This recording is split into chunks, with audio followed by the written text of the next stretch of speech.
Hello സാറേ, ഞാൻ നമ്മുടെ ബാങ്കിന്റെ കോഴിക്കോട് ബ്രാഞ്ചിലെ മാനേജറാണ് സുനിൽ. സുനിൽ സാറേ, അറിയാം പറയൂ, എന്തല്ല?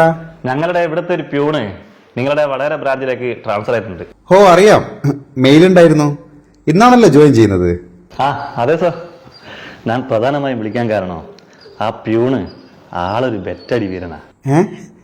എന്ന് വെച്ചാ അവന് ഇവിടെയുള്ള എല്ലാ സ്റ്റാഫുകളോടും ബെറ്റ് വെച്ച് പൈസ പിടുങ്ങുന്ന ആളാ. അവൻ ബെറ്റ് വെച്ചാ ജയിച്ചിരിക്കും.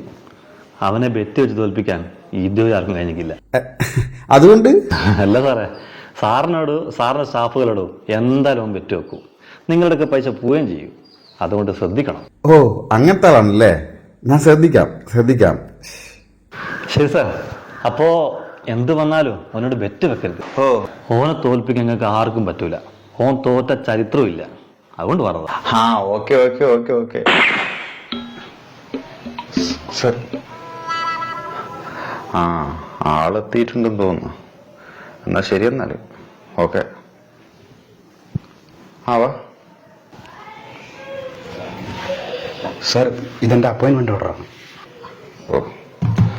അപ്പൊ ഇവനാണ് പുള്ളി. കോഴിക്കോട് ബ്രാഞ്ചിലായിരുന്നു അല്ലേ? അതെ സാർ. ഫേസ്ബുക്കിൽ ഞാൻ സാറിനെ ഫോളോ ചെയ്യുന്ന ഒരാളാണ്. അതെയോ? എന്താ കോഴിക്കോട് നിന്ന് വടകരക്ക് ട്രാൻസ്ഫർ മേടിക്കാൻ കാരണം? നമ്മുടെ കോഴിക്കോട് ബ്രാഞ്ചിൽ തന്നെയാണ് സാർ എന്റെ വൈഫും വർക്ക് ചെയ്യുന്നത്. അത് നല്ലതല്ലേ? അതല്ല സാർ, ഞങ്ങൾ താമസിക്കുന്ന ഹൗസിംഗ് കോളനിയിലെ എല്ലാ സ്ത്രീകളും കൂടി ഒരു പിക്നിക്കിന് പോയി.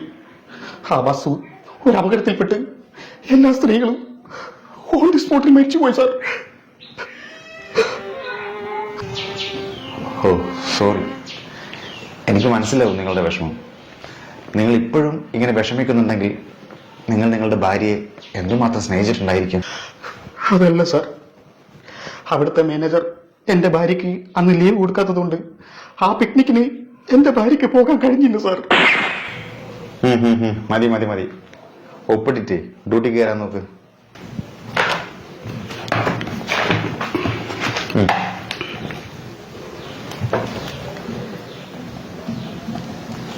എനിക്ക് സാറിന്റെ ഒരു ഫുൾ സൈസ് ഫോട്ടോ വേണമായിരുന്നു. എന്തിന്? എന്റെ വീട്ടിലെ പൂജാമുറിയിൽ വെക്കാനാണ് സാർ. ഇനി സാറാണല്ലോ എന്റെ ദൈവം. അങ്ങനെയാണെങ്കിൽ സാറൊന്നും ഇങ്ങോട്ട് നീങ്ങുക. ശരി, നിന്റെ ഒരു ആഗ്രഹമല്ലേ.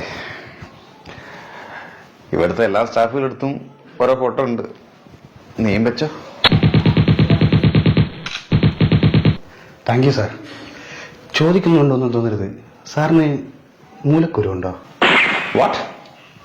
മൂലക്കുരുവോ? What nonsense are you talking? എന്റെ മുഖം കണ്ടാൽ മൂലക്കുരുള്ളതായി തോന്നുന്നുണ്ടോ? സാറിന് മൂലക്കുരു ഉണ്ട്. സാർ എന്നോട് ബെറ്റിനുണ്ടാ? ബെറ്റോ? അവൻ ബെറ്റ് വെച്ചാ ജയിച്ചിരിക്കും. അവനെ ബെറ്റ് വെച്ച് തോൽപ്പിക്കാൻ ഇതുവരെ ആർക്കും കഴിഞ്ഞിട്ടില്ല. ഇവനെ ബെറ്റ് വെച്ച് തോൽപ്പിച്ചിട്ടെന്നെ കാര്യം. എത്രയാ ബെറ്റ് വെക്കുന്നത്?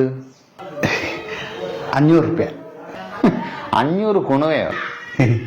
ഒരു ചെറിയ മൂലക്കുരുവിന്റെ കാര്യമല്ലേ സാർ, 500 മതി. 500 അല്ല, മിനിമം 2000. നിനക്ക് എന്നെ പറ്റി അറിയില്ല. വെക്കട 2000. ശരി സാർ, 2000 എങ്കിൽ 2000. അങ്ങനെ വഴിക്കുക. അല്ല, ഇതിപ്പോ എങ്ങനെ നോക്കും എനക്ക് മൂലക്കുരു ഉണ്ടോ ഇല്ലയോ എന്ന്? സാറ് പാന്റ് അഴിച്ചിട്ട് കുനിഞ്ഞു നിന്നോ, ഞാൻ മൊബൈലിൽ ഫോട്ടോ എടുത്തിട്ട് സാറിന് കാണിച്ചു തരാം. ഏറെപ്പത്തിന് പറയുന്നോ? എന്നാ പിന്നെ നീ ആദ്യം പോയി ആ വാതിലും നടക്ക്. ശരി സാർ.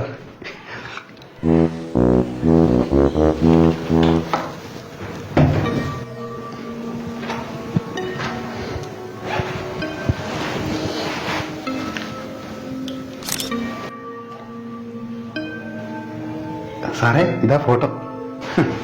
താൻ എന്ത് ബെറ്റടിക്കാരനാടോ? എനിക്ക് കാണണമെന്നില്ല. എനിക്കറിയാലോ എനിക്ക് മൂലക്കുരു ഇല്ല എന്നുള്ളത്. സൂം ചെയ്ത് നോക്കുമ്പോ മൂലക്കുരു ഉണ്ടല്ലോ. എടോ, അത് മൂലക്കുരു അല്ലടോ, അത് വല്ല മറുകോ മറ്റോ ആണ്.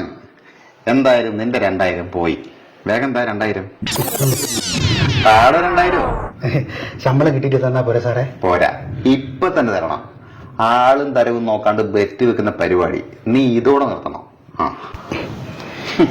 എനിക്ക് ആള് മാറി, ഇനി ലൊക്കിലൊടുക്ക് മാനേജർമാരെ കണ്ടിട്ടുള്ളൂ. ഇനി ഇന്റെ ഈ ബെറ്റടി പരിപാടി ഈ സ്ഥാപനത്തിൽ കണ്ടുപോയത് മനസ്സിലായില്ലോ. എന്നാ പിന്നെ ഐശ്വര്യായിട്ട് പണിക്കിയിരിക്കും. ചെല്ലേ ഓന്റെ ഒരു ബെറ്റ്.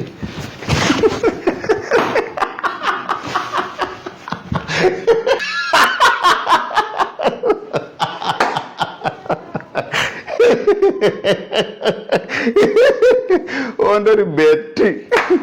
ആ കോഴിക്കോടത്തെ മാനേജർ സുനീനൊന്ന് വിളിച്ചു പറയാ. അങ്ങനെ 2000 നമ്മളെ കീശയില്. Hello hello sir. നിങ്ങളൊക്കെ എന്നെ പറ്റി എന്താ വിചാരിച്ചേ? എന്ത് പറ്റി സാർ? എടോ തന്റെ ആ പ്യൂൺ വന്ന് കയറിയ പോലെ തന്നെ ഞാനൊരു ബെറ്റ് വെച്ച്. അയ്യോ സാറേ, സാറിനോട് ഞാൻ പ്രത്യേകം പറഞ്ഞല്ലേ അവനോട് ബെറ്റ് വെക്കരുത്, സാറിന്റെ പൈസ പോകുന്നു. ബെറ്റ് വെച്ച എന്താണോ രൂപ 2000 ആ രാവിലെ തന്നെ എന്റെ കീശയിലേക്ക് വന്നത്. അവനോട് ബെറ്റ് വെച്ചിട്ട് സാറ് ജയിച്ചെന്നോ? പിന്നെ അല്ലാതെ നിങ്ങളുടെ അവിടുത്തെ കളിയൊന്നും ഇവിടെ നടക്കൂല. അഥവാ കളിച്ചാല് ഓന്റെ ഓരോ മാസ ശമ്പളവും എന്റെ കീശയിലാവും എന്ന് പറഞ്ഞ് മനസ്സിലാക്കി കൊടുത്തേക്ക്. അതെന്തായാലും കറക്കിക്ക് സാറേ. അല്ല ഓൻ എന്ത് ബെറ്റാ വെച്ചേ? അതൊന്നും പറയണ്ട. എന്നെ കണ്ടപാട് ഓൻ പറയാ എനക്ക് മൂലക്കുരു ഉണ്ടെന്ന്. ഇല്ലെന്ന് ഞാനും. അവസാനം ബെറ്റ് വെച്ച് രൂപ 2000 എനിക്ക് തരേണ്ടി വന്ന്. പൊട്ടനല്ലേ അവൻ.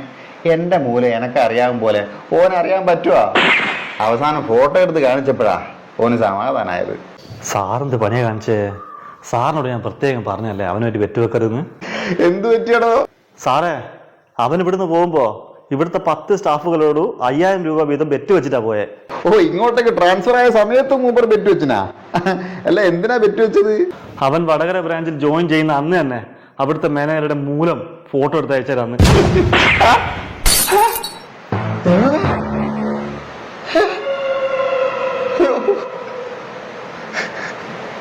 $10,000 $5,000 50,000 വിലയുള്ള എന്റെ മൂലാണല്ലോ. ഞാൻ വെറും 2000 വിറ്റത്. ഇതൊരിക്കലും നടക്കാൻ സാധ്യതയില്ലാത്ത കാര്യമായോണ്ട് ഞാൻ ബെറ്റ് വെച്ചത് എന്റെ ഒരു മാസം ശമ്പള. സാറേ ഒരു മിനിറ്റ് കട്ടാക്കല്ലേ.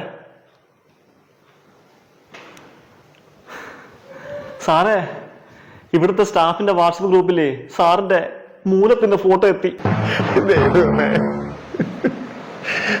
മൂലത്തിന്റെ ഫോട്ടോ മാത്രമല്ലേ ഉള്ളൂ, എന്റെ മുഖം അതിൽ പെട്ടിക്കില്ലാലോ.